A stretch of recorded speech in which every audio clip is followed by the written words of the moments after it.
La parole est à Madame Annie Genevard. Merci, Monsieur le Président. Monsieur le Premier ministre, nous sommes d'accord, il n'y a pas de sujet, les écoles doivent accueillir les élèves autant que possible. Pour autant, la gestion de la crise sanitaire à l'école par votre ministre de l'Éducation nationale au cours de la semaine passée a été un fiasco complet. Que dire de la méthode? Quand le premier protocole sanitaire a été présenté sur un média payant à 17 h la veille de la rentrée? Que dire encore de ce protocole totalement ubuesque et intenable? Les parents s'arrachent les cheveux. Combien ont dû quitter leur travail précipitamment pour récupérer leur enfant et le faire tester? Combien ont dû se lancer dans le parcours du combattant, allant de pharmacie en pharmacie, lesquelles sont débordées, pour tenter de respecter vos préconisations?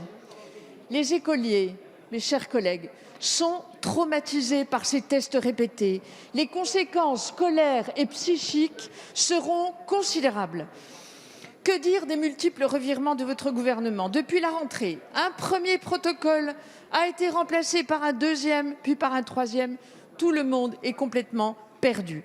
Alors, Monsieur le Premier ministre, quand allez-vous en finir avec cette improvisation permanente qui décourage professeurs, parents et élèves? Quand allez-vous anticiper les conséquences de vos décisions avant de les imposer aux Français dans la précipitation? Bravo Annie, bravo.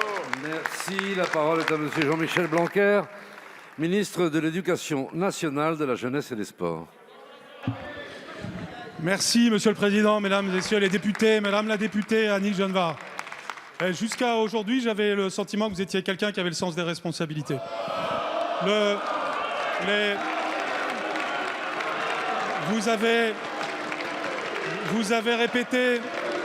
Vous avez répété des éléments de langage dont vous savez qu'ils ne sont pas exacts.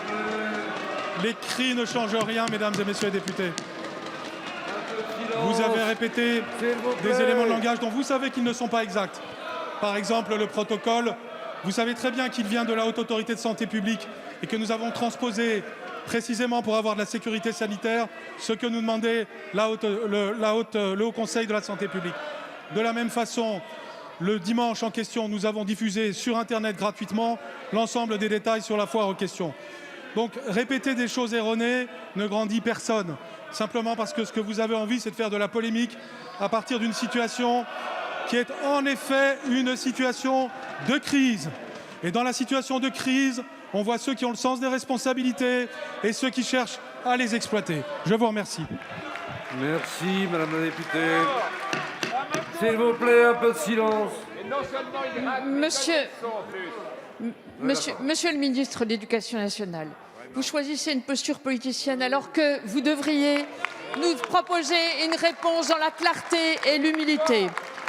Vous ne pouvez pas rester sourd à la désorganisation complète du pays, mais regardez autour de vous. Il n'y a pas une de nos villes en France où nous ayons des files d'attente à la soviétique devant les pharmacies et les laboratoires de testing. Dans le froid hivernal, des parents et des enfants très jeunes qui doivent attendre. Si vous ne pouvez pas apporter des réponses à cette situation, je ne sais pas lequel de nous deux manque de sens des responsabilités. Merci, Madame la députée. Monsieur le ministre.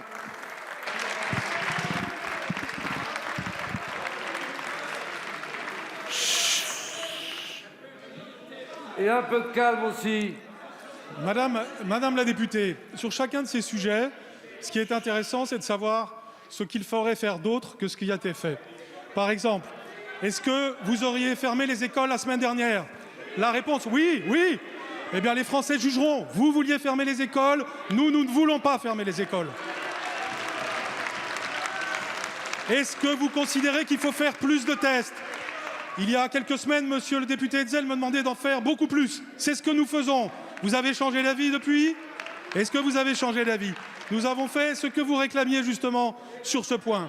Et puis enfin, en troisième lieu, ce que nous recherchons, c'est évidemment de nous adapter aux situations quand elles évoluent.